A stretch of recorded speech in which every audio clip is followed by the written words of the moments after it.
പ്രിയപ്പെട്ടവരെ, നമ്മളിപ്പോൾ സഞ്ചരിക്കുന്നത് ആമസോൺ കാടുകളിലൂടെ ഒന്നുമല്ല.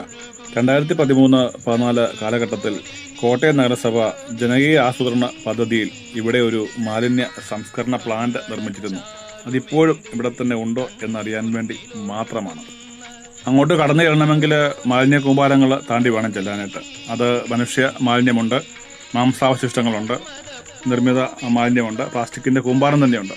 ഇതെല്ലാം ഒഴുകി അവസാനം ചെല്ലുന്നത് നമ്മുടെ കൊടുകാട്ടിലേക്കാണ്. അതാണ് ഏറ്റവും വലിയ കുഴപ്പം. ഇവിടെ ഇപ്പോൾ ഈ കാണുന്നതാണ് നമ്മൾ അന്വേഷിച്ചു വന്ന ആ നിർമ്മിതി. 2013-14 കാലഘട്ടത്തിൽ കോട്ടയം നഗരസഭ മാലിന്യങ്ങളെ മുഴുവൻ സംസ്കരിക്കാൻ വേണ്ടി പണിതുയർത്തിയ ഒരു പ്ലാന്റാണ് ഇത് കാണുന്നത്. അത് ഉപയോഗിച്ചു എന്ന് തോന്നുന്നില്ല, കാരണം ഉദ്ഘാടനം നടന്നതായിട്ട് പറഞ്ഞു കേട്ടിട്ടുണ്ട്. പക്ഷേ അത് ഇതുവരെയായിട്ട് ഉപയോഗിച്ചില്ല. ഇപ്പോൾ ഇതിന് ചുറ്റും മാലിന്യ സംഭരണ കേന്ദ്രം ആണ്. അവയെ കണ്ടാൽ കാണാം ഇതൊക്കെ ഒഴുകുന്ന അങ്ങോട്ടാണ്. തൊട്ടടുത്ത് തന്നെ നമ്മുടെ കൊടുകാരാണ്, അങ്ങോട്ടേക്കാണ്. എന്നാണ് ഇതിനൊക്കെ ഒരു പരിഹാരം ഉണ്ടാകുന്നത് ആർക്കും അറിയില്ല.